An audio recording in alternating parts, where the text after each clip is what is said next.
Good afternoon. Good afternoon. It is Thursday, October 16th, and it's time for Let's Talk Power Live. I'm Dr. Tanji, and I'm so excited to be here with you today. If you're here for the first time, welcome. I'm so excited that you decided to take time in the middle of your day to join us. If you are a return visitor, a return guest, thank you for joining. So excited that you have chosen to take time again to join us.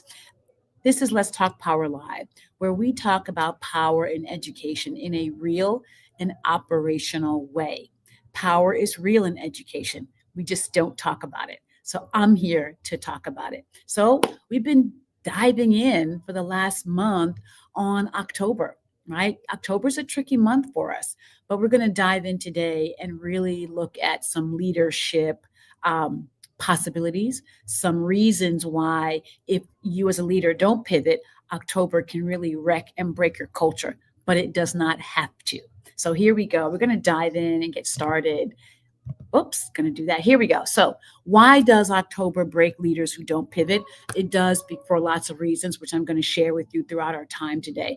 First things first, go ahead, like, please, share, please, and subscribe. Become a subscriber to the channel. That's my ask. The other thing I want to ask you is, what are you grateful for today?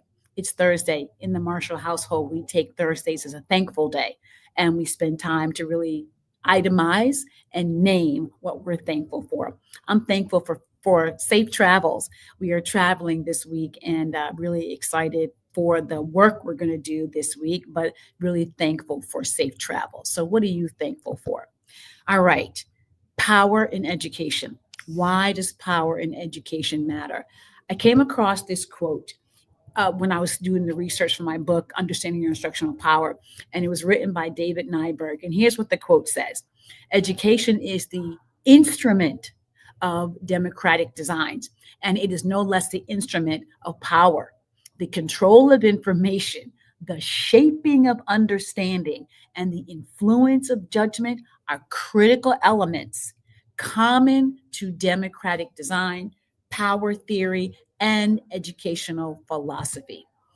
That is why I talk about power in education. When you have the authority, you are given the opportunity to decide what a person who you do not know. This is for my curriculum developers out there. When you get to design a learning opportunity for a child you may never know, that's power. When you are the person helping a child learn, that is power. You get to choose their access or deny that access. That is power. So, what is instructional power? Here is what I say instructional power is: it is the educator's use of their state, district, and building ascribed job related authority to afford or constrain access to learning. That's what it is. If you are an educator at any level, you exercise that power in a multiplicity of ways. And I mention it and I go very deep into it in the book, Understanding Your Instructional Power, Curriculum and Language Decisions to Support Each Student. If you don't have it, now's a great time to get it. So let's keep going. In case you missed us, what have we been talking about? We have been talking about October is a mirror. It is a reflection of what is going on in our environment. October is also that thing, that month, that time that exposes the cracks in our scenes. You know, August and September, August, everything's excited and hyped and everybody's ready to go. And then you get into September, you think you hit a groove, right? Things are going well. But then you get to October and something shifts. And in October, those cracks get revealed. And then we think about October slump for students more so than the educators. Educators have their own slump, just like they do in the summertime. They have their own slump during the month of October as well. And then leaders, sometimes during this critical shift in the year, they make a critical choice to lean into the shifts and expand partnerships, and develop the environment. But then some leaders, they're going to lean into control. They're going to tighten the quote unquote reins. They're going to go backwards in terms of taking back quote unquote control. And that's what happens. And we're going to talk about the impact of that. And then finally, leaders that lead from trust are more likely to have their environments come out more positive as a at the end of this shifting environmental cycle. So let's dive deep. I'm sorry, my mouth got a little stuck. Let's dive deep into what October reveals. I want to show this to you. I'll show it to you this way. October reveals schools that share leadership, keep morale steady, right? And people stay more engaged. When leadership gets top down, motivation drops and tensions rise.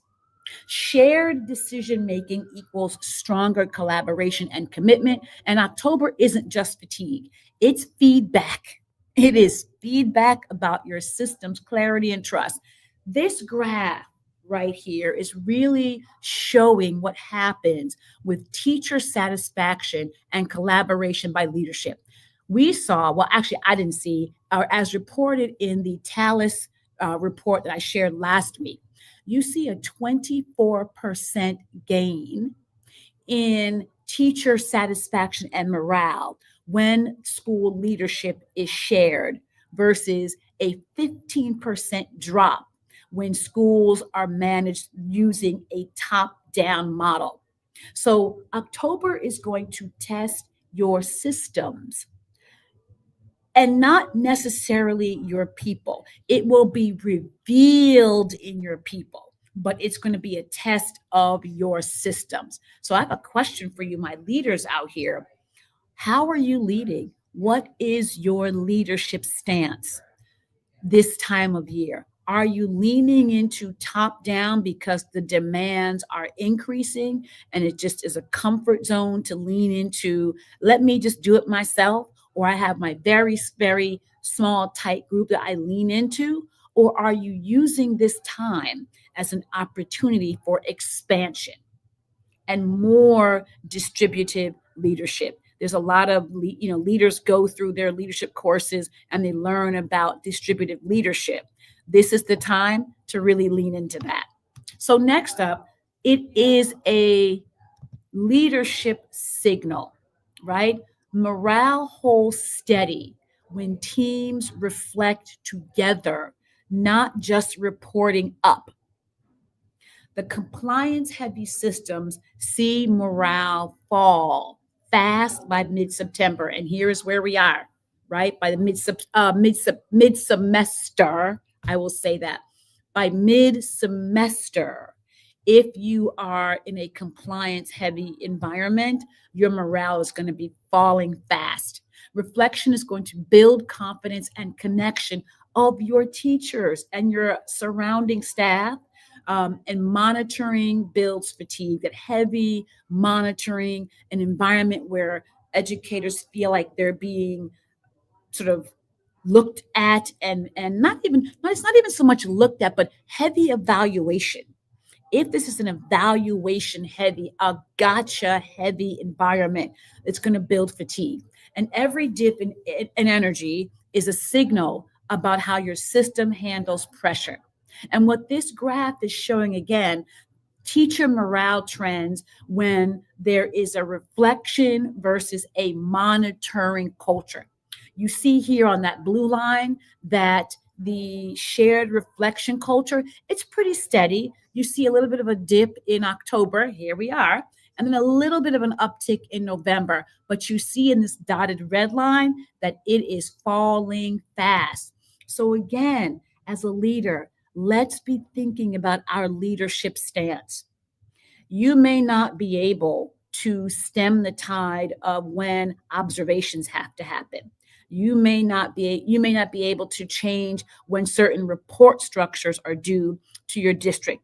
But as a leader in a building, you definitely can shape how reflection goes forward if it is highly reflective together, or if you are in compliance mode. And that is really a signal to be thinking about as you continue to move forward. We got about 2 weeks left in October. So this is really an opportunity to move forward. And then lastly, let's look at this idea of burnout and belonging. High control schools see burnout rise and belonging fall. Shared leadership schools report stronger trust and innovation. When leaders tighten, people retreat, engagement disappears. Partnership fuels retention, and control feeds resistance. Your leadership style matters. The bar graph you're seeing here is really looking at and showing you that there is 70% of teachers who are reporting burnout when they are in high control schools versus 35% when they are in shared leadership school. Now, in the sense of belonging, you see 45% belonging when it's a high control school versus 80% when leadership is shared. That is telling. Leadership matters. They say it in the business world a lot. People don't leave companies, they leave leaders. Same is true in education.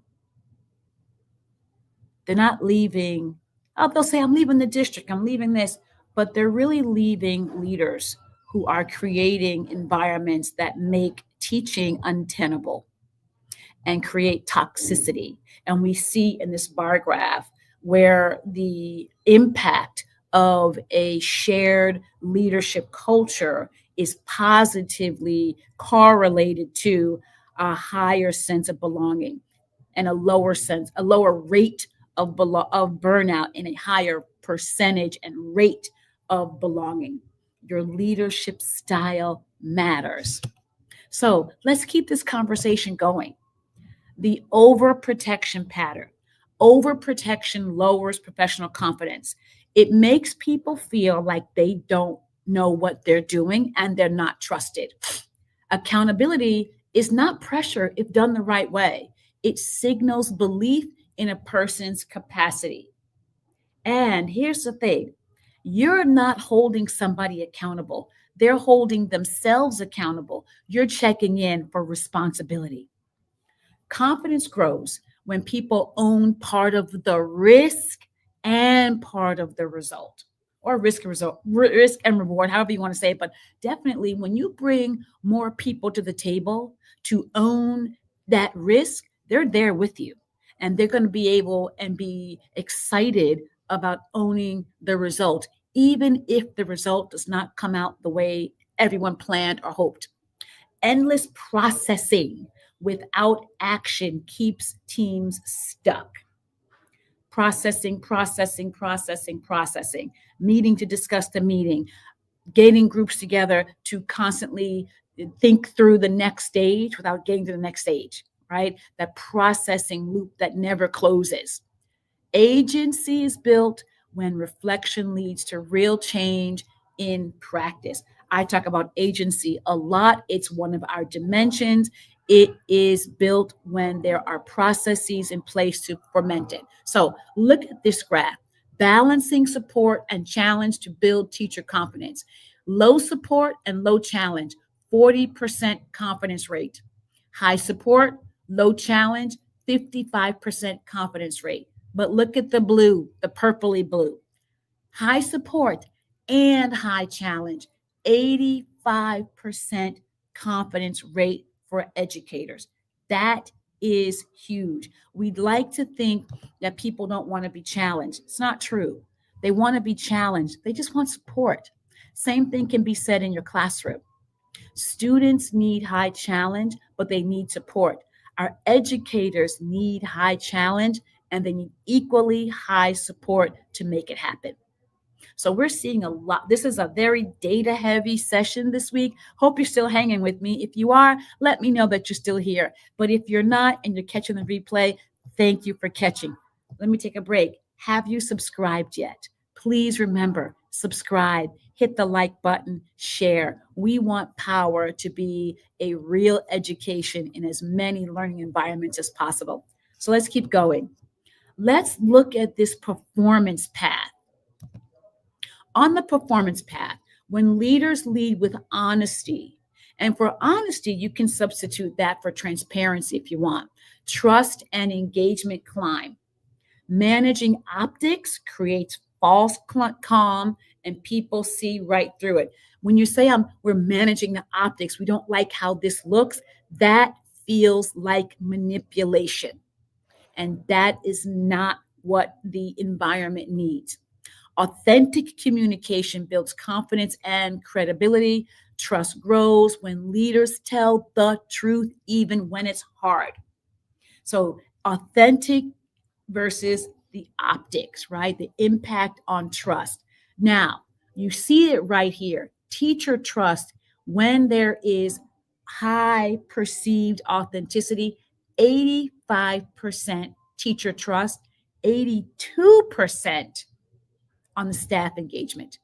When you're leaning into optics, you have 55% trust rate and a 60% staff engagement rate. You want to be an authentic leader. You want to lean into authenticity to ensure that there's trust and that your engagement remains steady. Adults and children can handle hard truths if they are told in ways that really that are shared in a trustworthy manner. So you've got to be leaning into being authentic, having the hard conversations when you need to, and really telling the truth, even when it might be perceived as harmful and hard to communicate. So, every week after we go through our pieces, I give you some power moves. This is about power in education in meaningful and operational ways. So let's look at power move number one. We want to prepare. We want to set the stage for shared success. Then we want to partner, plan with, not for. Next up, we want to make sure that we are participating. We want to be present in the room, right? And then we want to pivot, adjust together. We want to make sure that we're pivoting and we're doing it together. Power move next. Let's look at some more patterns here, some patterns that are going to really shape our pivots. That was a mistake. I'm going to own that. That power move should not have been in that space, but I'm pivoting. So let's go here. Patterns for your pivots. Now we're going to get to our power moves. Pivot with me. You've been here. You know what? I love technology until I don't. This must have been a slide mix up. Here we go. Let's go ahead and talk about our power moves for sure this time. Power move number one. Let's pause to read the room. 90 seconds can make a big, big difference. Here's what we got. You want to ask yourself about your people. Who's energized? Who's quiet? And if a person is traditionally quiet, that's going to make it a little bit more of a challenge, right? So you're going to have to find another way to tap into the quiet person.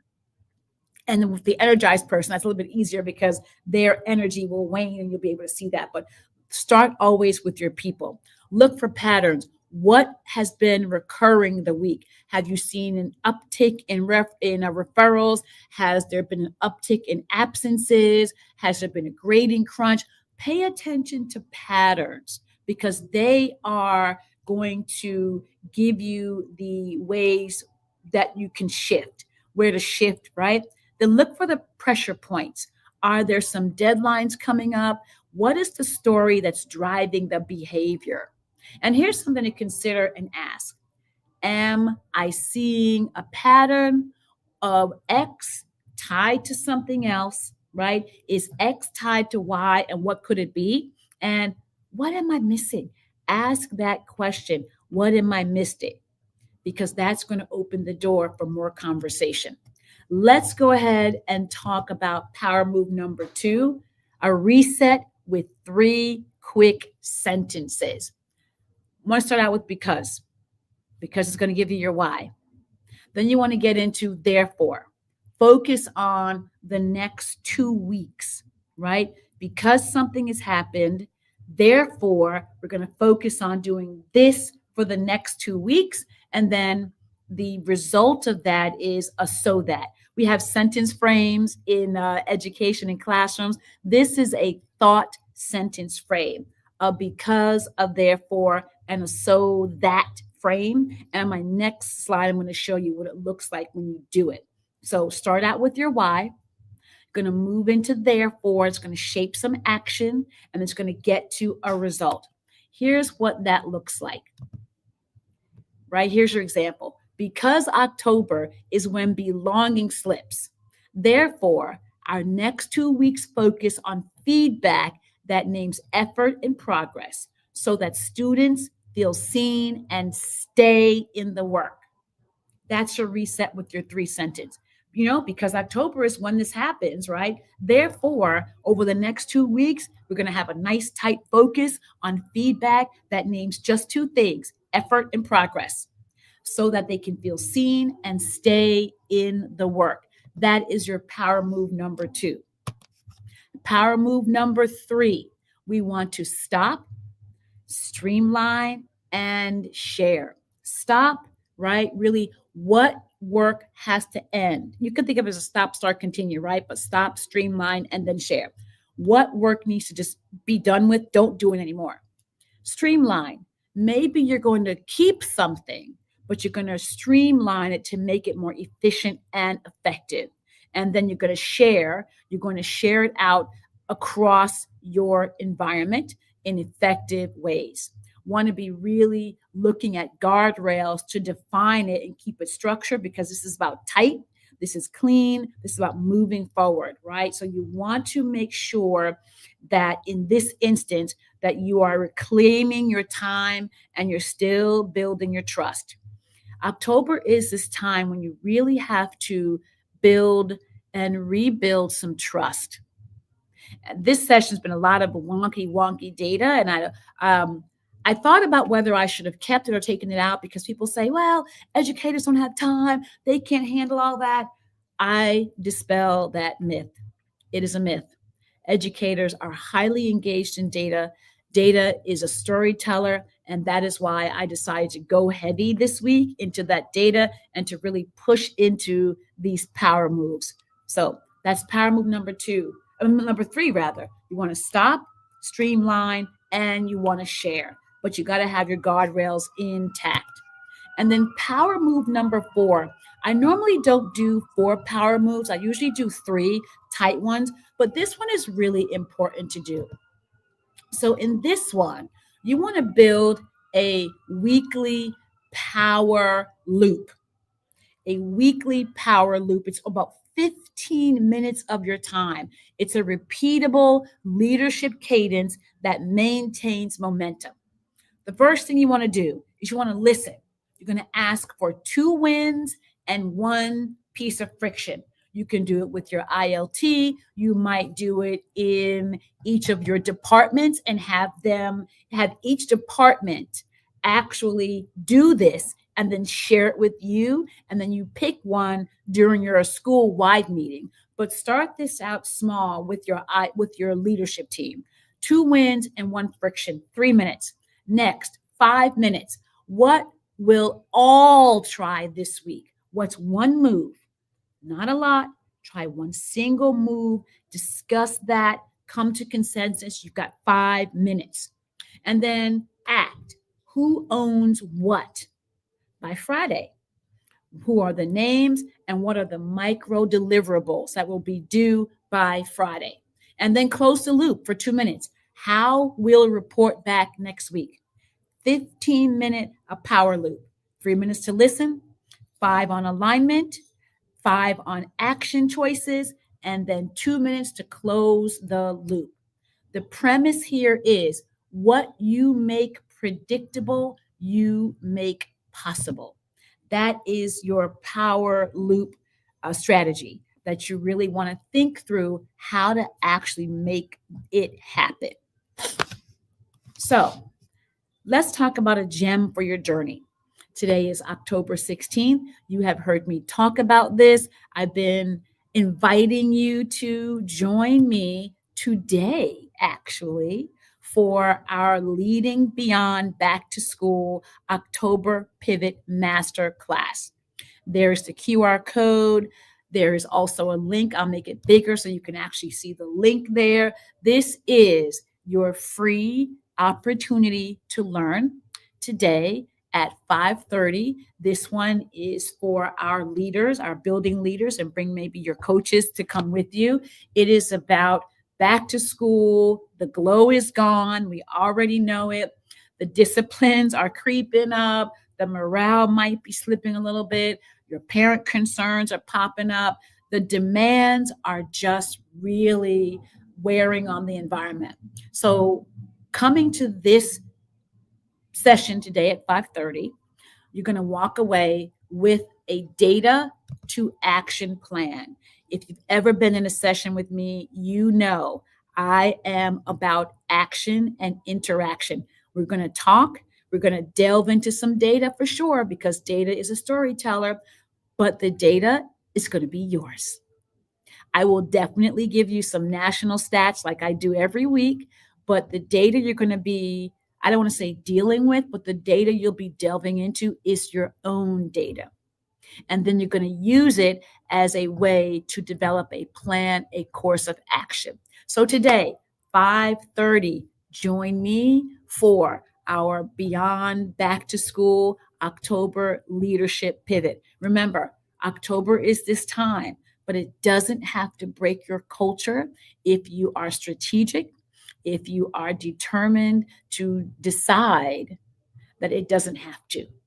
So I'm excited to see you there. It's not too late. You still got plenty of time to go ahead and join us.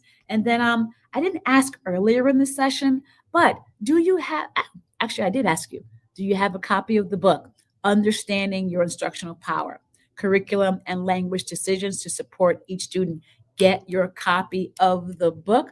Let's see if we can get the link. Yeah, there is the book link right there. Go ahead, get your book. When you get it, please take a picture. Let me know that you have the book. Would love to be in conversation with you. One of the things we do is when people go ahead and use the book as a tool for learning, I come in for a 1-hour author chat. So if you want to keep this power conversation going, get a book for your staff, invite me in. Would love to come and chat. But remember, join me today at 5:30 for our Beyond Back to School, our October Pivot Leadership Masterclass.